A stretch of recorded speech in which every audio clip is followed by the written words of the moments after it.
hatinya yang sepi, air mata darah bercampur keringat, bumi tidak milik orang. Nenek moyang kaya raya bergalah seluruh harta benda, akibat sengketa antara kita, cinta yang kita bersama.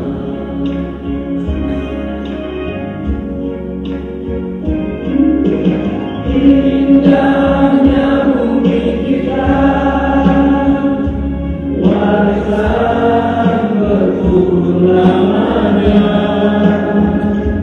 hasil mengalir ke tanah yang lain, kita merintis sendiri.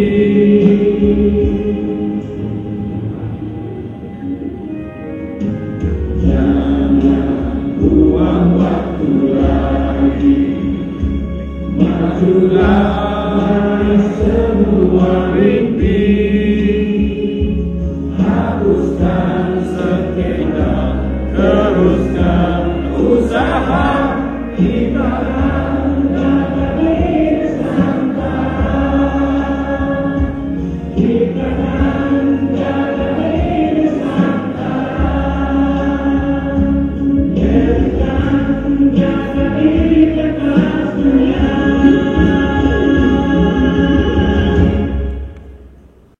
Melempang lagi. Saya dah tulis satu kertas untuk disampaikan kepada Yang Amat Berhormat Perdana Menteri mengenai perpaduan Melayu dan juga kepada Datuk Seri Hadi Awang. Kepada Datuk Seri Hadi Awang saya tak boleh cakap. Kepada Yang Amat Berhormat Perdana Menteri saya boleh kata, kena dengar cakap kita. And he will listen. Saya janji beliau akan dengar cakap kita. Tepuklah.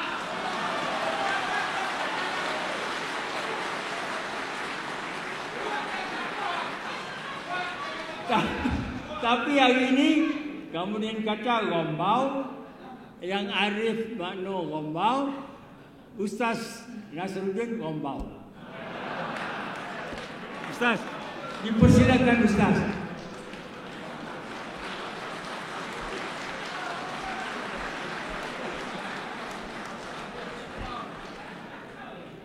Bismillahirrahmanirrahim. Alhamdulillah wassalatu wassalamu ala Rasulillah wa ala alihi washabbihi wa man walah.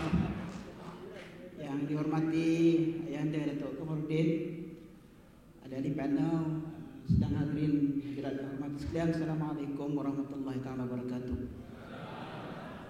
Yang berbagai tansi bisik pada saya tadi, aturan ucap pada pagi ini adalah mengikut umum. Jadi saya sebenarnya tengah-tengah selepas dua orang yang jauh pengalamannya daripada saya telah menyampaikan pandangan, insyaAllah selepas ini akan disusudi oleh saudara Wan. Dan kalau tuan-tuan dan perempuan juga perasan, di atas pentas semuanya mantan. Mantan hakim, mantan KP pelajaran, mantan timbalan presiden, mantan semula kecuali saudara Wan. Jadi bila kita berdiri pada pagi ini, mantan-mantan ini sudah tentulah berucap mengikut pengalaman masing-masing. Saya mengikut sedikit pengalaman yang ada pada saya. Saya juga ingin mengajak sedang hadirin yang ada pada pagi ini untuk sementara waktu ini, sehingga kita selesai majlis ini, untuk kita tinggalkan sementara topi-topi yang kita bawa ketika kita masuk ke dalam dewan ini, yang mewakili berbagai-bagai organisasi, berbagai-bagai kumpulan, untuk kita pada waktu ini berdiri menginsafi masa depan bangsa dan agama kita yang sedang sekarang ini dirobek oleh orang. Boleh nak mewakili organisasi apa, datang daripada kumpulan apa, bagi saya tidak ada masalah.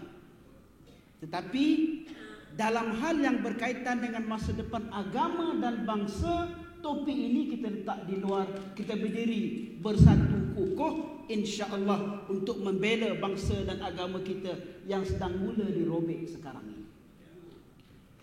Hadirin dan hadirat sekalian, saya ketika Datuk Zaini mula-mula hubungi saya untuk minta hadir sebagai panelis pada pagi ini, agak tersentak. Saya beranikan diri untuk hadir di hadapan tuan-tuan pada pagi ini, walaupun saya tahu selepas daripada ini akan adalah bermacam-macam tomahan dan tuduhan yang mengatakan kenapa saya pilih pentas bangsa pada pagi ini untuk berbicara. Tuan-tuan dan perempuan sekalian, salahkah kita bicara tentang bangsa kita? Mana boleh? Tak salah. Mana boleh?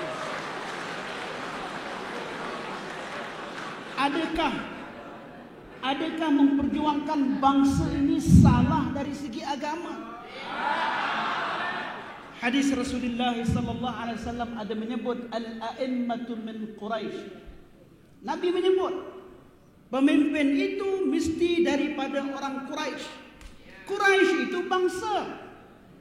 Kenapa Nabi sallallahu alaihi wasallam menyebut dalam hadis pemimpin itu mesti daripada Quraisy? Kerana pada ketika itu yang menguasai bumi Makkah, yang menguasai bumi Hijaz, yang menguasai masyarakat pada ketika itu adalah bangsa Quraisy, seperti mana bangsa Melayu yang menjadi teras kepada negara ini.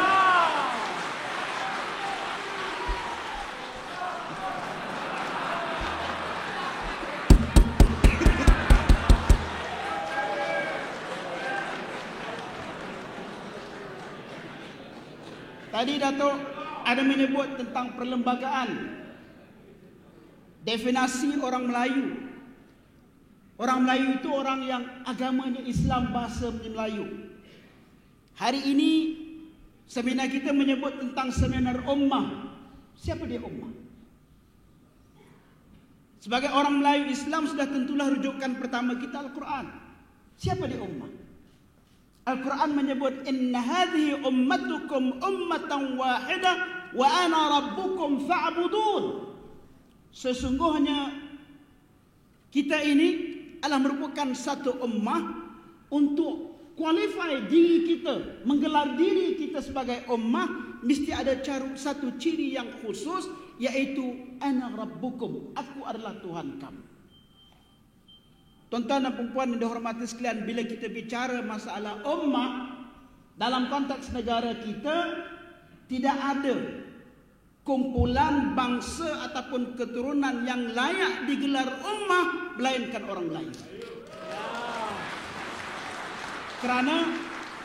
Kerana sifat fa'budun, sifat mengabdikan diri kita kepada Allah SWT, maka layaklah kita menggelar diri kita sebagai ummah Melayu. Satu ummah yang cukup unik. Sebut orang Melayu di Islam. Arab yang turun Islam ke negara mereka itu pun tuan-tuan, belum tentu kalau dia Arab dia Muslim. Tak. Bukan semua orang Arab Muslim. Ada Arab Ketik, ada Arab Yahudi, ada Arab Kristian. Tapi takat ini alhamdulillah belum lagi saya dengar Arab Kristian, Arab Melayu Kepti ataupun Melayu yang lain agama selain daripada Islam. Masalah dia tidak mau beramal dengan agama dia, masalah dia minum arak, masalah dia rasuah, masalah dia sebagainya, itu masalah dia, bukan masalah Melayu ataupun masalah Islam. Sidang hadirin sekalian, kita bicara tentang perpaduan. Pagi ini mungkin ramai yang sudah melihat akhbar. Ya. Perdana Menteri melawat Al-Fadhil Ustaz Datuk Seri Azizan Abdul Razak, mantan Menteri Besar Kedah. Perdana Menteri pergi, Tun Mahathir pergi, 2 hari lepas Menteri Besar Kedah yang baru pun pergi ziarah. Ya. Dan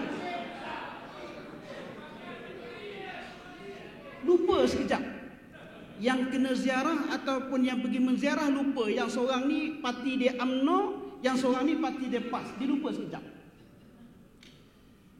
Saya pernah menyebut dalam satu temu bual di TV3 ketika almarhum Ustaz Fadil meninggal di HUKM.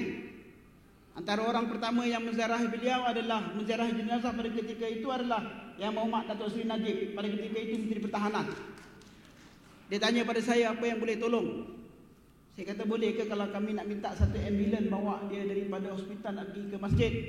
Betul nak buat bagaimana? Dia kata, kami nak hantar balik ke Alostar. Tak apa Ustaz, kami sediakan kapal terbang. Kata. Terus dia semalam, saya ulang sekali lagi, Perdana Menteri ziarah Pusuruhjaya PAS Negeri Kedah. Presiden UMNO ziarah Pusuruhjaya PAS Negeri Kedah. Bekas Presiden UMNO ziarah Pusuruhjaya PAS Negeri Kedah. Persoalannya, adakah nak tunggu sampai orang kena potong kaki? Adakah nak tunggu sampai orang dah terlantar di hospital? Adakah nak tunggu sampai ranam umat ini baru kita nak bicara ataupun berbincang tentang perpaduan dan tasamuh di antara kita? Itu persoalan yang saya nak lontar. Sekalian, kita telah melihat apa yang berlaku di dunia luar. Kita lihat apa yang berlaku kepada umat di Syria. Kita lihat apa yang berlaku kepada umat di dunia Islam yang lain. Ya, setelah ranah, setelah jadi ground zero, barulah timbul kesedaran untuk perpaduan.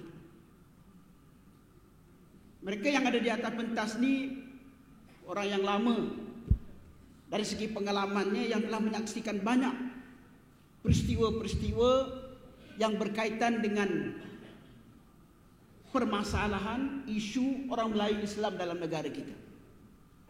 Saya tak ingat peristiwa 13 Mei. Besok sambutan 43 tahun ni. 13 Mei saya baru darjah 1. Sebab tu jadi speaker nombor 3 tadi. Saya juga mungkin tidak ingat banyak peristiwa-peristiwa yang melibatkan keluh kesah, hal yang berkaitan dengan permasalahan orang Melayu Islam. Tetapi tuan-tuan, saya dan generasi yang sama dengan saya hari ini timbul keresahan. Yang lepas itu sejarahnya. Tapi yang akan berlaku masa depan ini, khasnya apabila kita lihat tren baru yang sedang melanda dalam negara kita sekarang.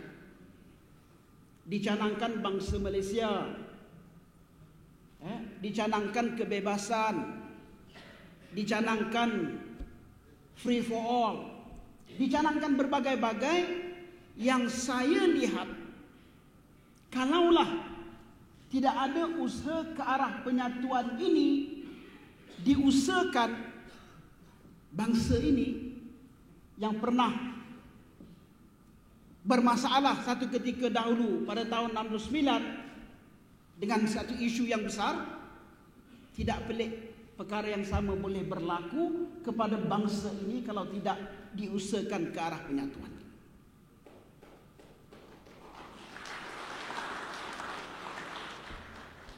Apabila saya tidak menjawat jawatan timbalan Presiden 2 tahun lepas, menjelang PRU 13 baru-baru ini, ramai yang datang jumpa dengan saya mencadangkan kenapa tidak. Dia kata, Ustaz, kenapa tidak Ustaz tubuh Parti Melayu yang ketiga? Kami sponsor. Yang datang ni orang korporat, kami sponsor semuanya, A to Z.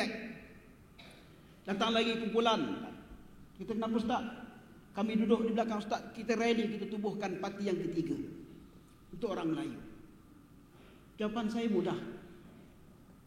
bermula daripada pilihan raya 2008, saya usahakan atas keputusan Majlis Syura Ulama PAS Pusat yang bermesyuarat pada 28 April 2008 yang memutuskan selepas satu kajian dibuat tentang lanskap politik selepas pada 2008, satu bulan satu kajian dibuat, keperluan kepada PAS pada ketika itu untuk mengadakan perbincangan dan sesi dialog dengan mana-mana parti politik dalam usaha untuk memperkukuh kedudukan Islam dan Melayu dalam negara kita.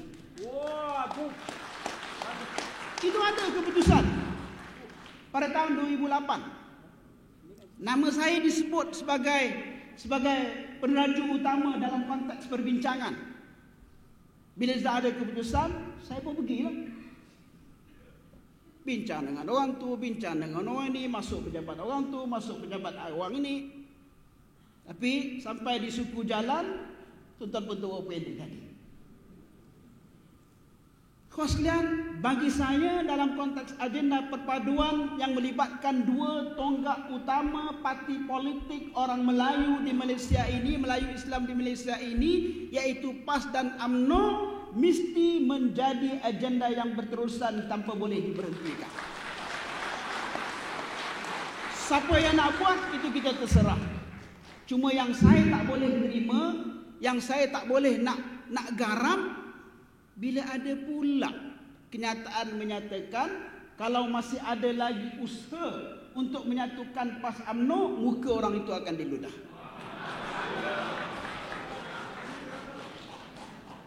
La hawla wa la quwwata illa billah.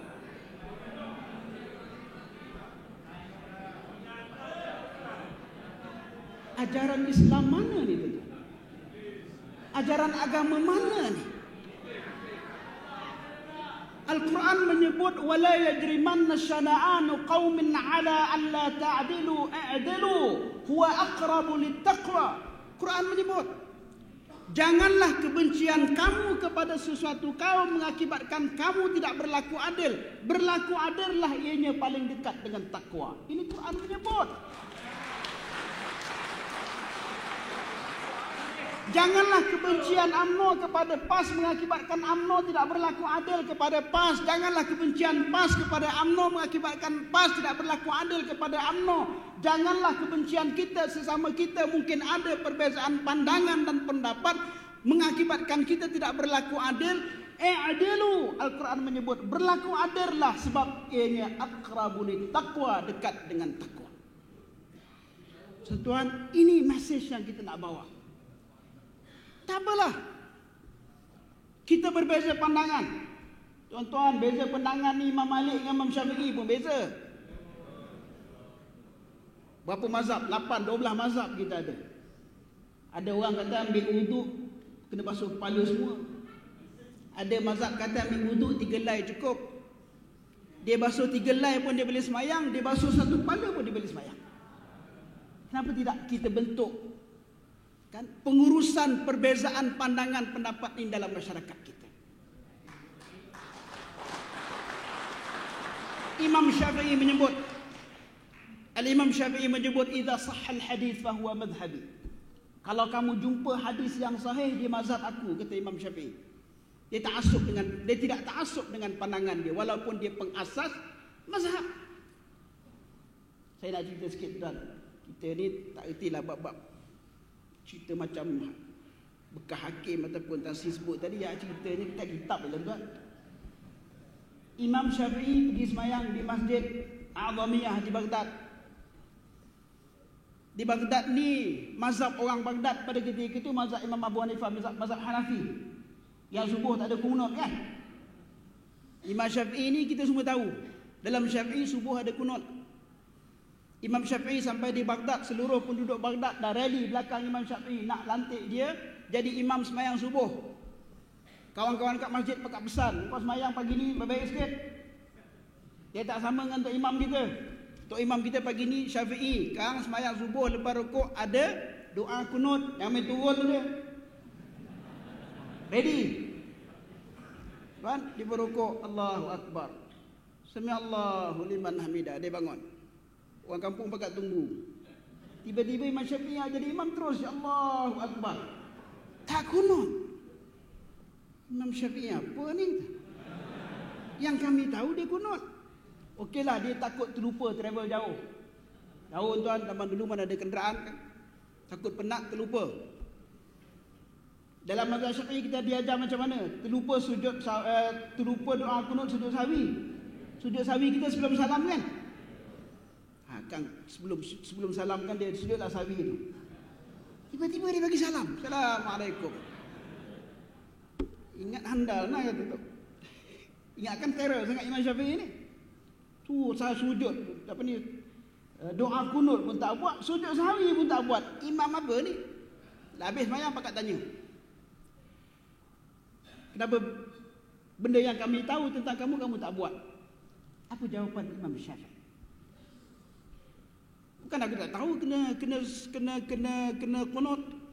Bukan aku tak tahu kena sujud sawi. Tapi aku sengaja tak buat benda itu kerana menghormati ihtiraman di sahibil hadis. Menghormati tuan yang duduk dalam kubur tu. Imam Abu Hanifah duduk dalam kubur, dah dihormati. Tuan-tuan, dalam bab ibadat pun ada tasamuh. Bila lagi agaknya tasamuh ini nak diwujudkan dalam suasana politik Malaysia.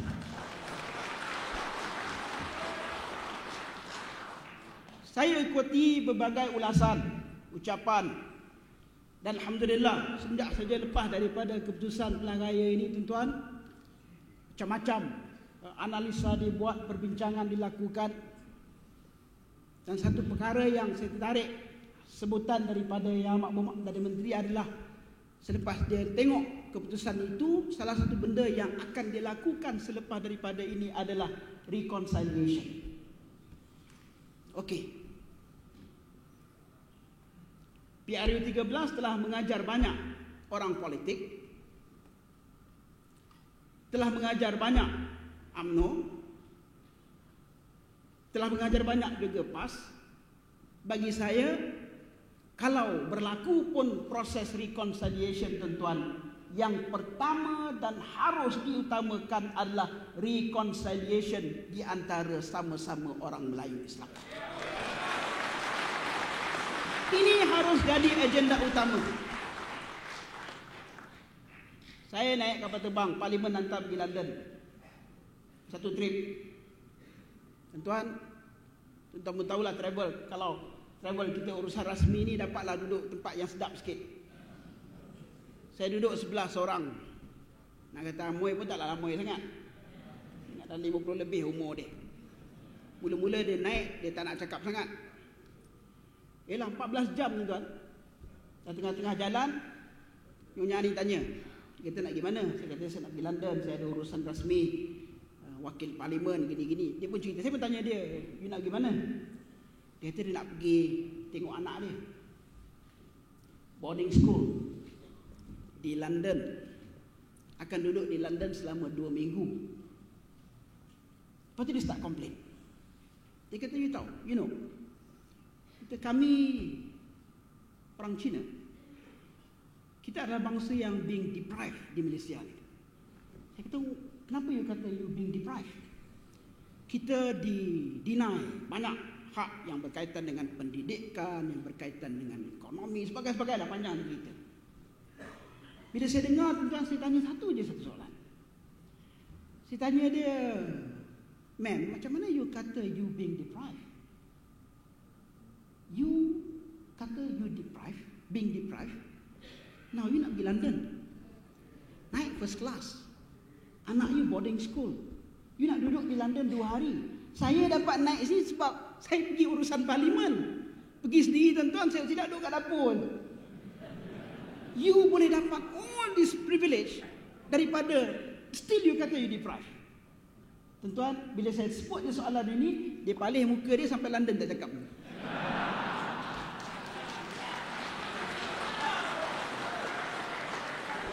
Itu realiti. Realiti ya. Nah, berapa kali lah kita tengok 10 orang paling kaya di Malaysia, 20 orang paling kaya di Malaysia, balik-balik gambar saya Mota, balik-balik gambar saya Mota. Baru ni je naik gambar Datuk Muzani kejap. Dengan siapa? Datuk Syarif ke apa? Itu pun kata being deprived lagi. Tuan, nah, dengan segala isu yang ada di hadapan ini, bagi saya tak kata penyelesaian, tapi satu usaha taklah diteruskan.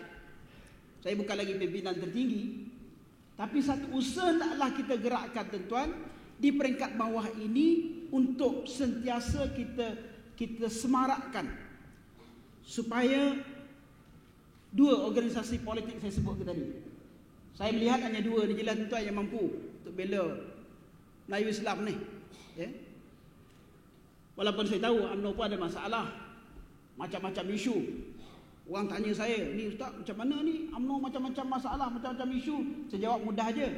Pas tak ada masalah ke? Ada masalah tuan-tuan. Dua-duanya organisasi manusia biasa je. Dua-dua organisasi biasa.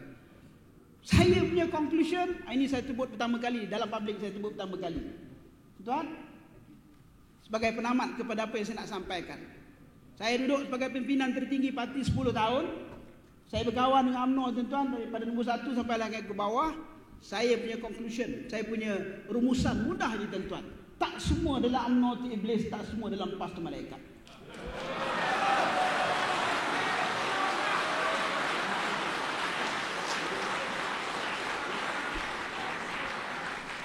Hak iblis tu kita tendang cepat. Tak kira dia wakil parti mana, organisasi mana, yang jenis iblis, tuan, kalau nak pakai dukun pun pakailah. Nak pakai bomo pun pakailah. Tapi why not? Kenapa tidak? Kenapa tidak digabungkan malaikat-malaikat yang ada ramai, tuan?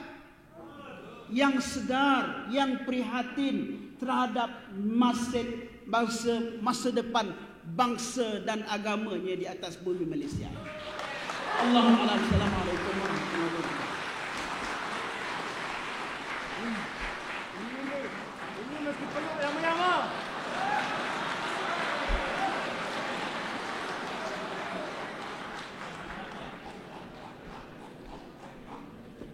Terima kasih banyak. Malam ni kita boleh tidur lah, boleh nyenyak. Ada ambassador kita, duta kita yang mau setuju mencantumkan yang sebenarnya kita sebelum ni dah jumpa ustaz kita di equatorial macam mana nak Melayu UMNO dan PAS ni nak disatukan. Kita juga dah jumpa Datuk Harunding. Kita dah jumpa ramai lagi second echelon yang mengusahakan ni ialah Dr. Hassan Man dan juga Profesor Tan Sri Ibrahim Shah. Ramai lagi lah. Jadi insyaAllah syukur alhamdulillah kita akan bersatu padu.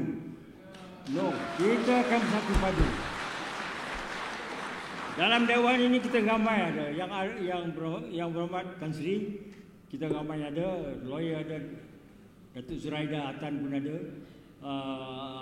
Profesor Tan Sri, Profesor Dato' Hashim Yaakob, mantan Naib Chancellor UM.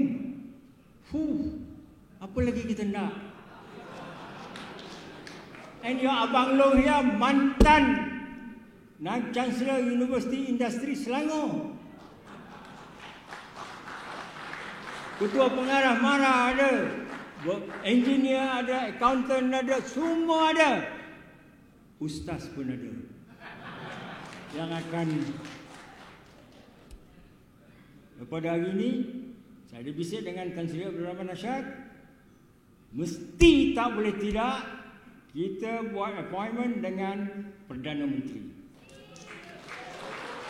Top priority. Kalau office dia sibuk, kita tunggu gate dia. Dia balik saja, Dato' Sri, half an hour for us. I used to do this before. And selalu memo yang saya hantar tu, dia turun saja pentas, Dato' Sri, jangan lagi bagi pada Dongzong. The last one was about 3 weeks ago di PICC, dia turun saja nak pergi minum.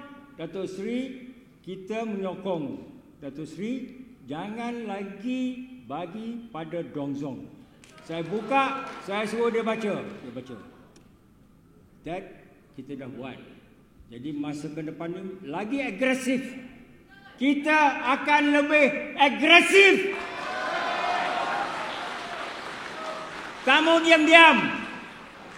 Dan perjumpaan macam ini kita dapat kalau adakan tiap-tiap bulan. Tak ada duit, makan nasi bungkus, nasi lemak. Tak payah yang mahal-mahal ni. RM1.50 saja cukup. Sanggup tak? Nasi lemak. Sanggup. Tak makan tak apa. Bagus, terima kasih banyak. Sebelum ini dah nice. Saya dah siap kertas kerja perpaduan Melayu. Akan disampaikan kepada Yang Amat Berhormat Perdana Menteri petang besok. Ini dari Pertubuhan Pemikir Profesional Melayu Malaysia. Sudah siap. Lagi sekejap, nanti sekejap. Mana pula? Solid. Very solid. Suka saya menyatakan sedikit bahawa perbincangan kita perlu difokuskan kepada kekuatan Melayu pada masa depan, perpaduan Melayu perpaduan. Dan kami dengan segala hormatnya menjemput Yang Arif Datuk Muhammad Noor, mantan Hakim Mahkamah Rayuan, membincangkan perpaduan Melayu dari perspektif perlembagaan negara kita. Kerana perlembagaan ini tunjang. Kalau siapa yang melanggar perlembagaan pada masa akan datang ini, NGO akan bersuara. Jangan sekali-kali kita lemah. Kita kuat. Yang Arif dengan segala hormatnya dipersilakan. Perpaduan Melayu dari perspektif perlembagaan. Termasuk saya percaya Yang Arif akan menyentuh tentang wasiat Raja-Raja Melayu. Terima kasih.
Teruskan usaha kita.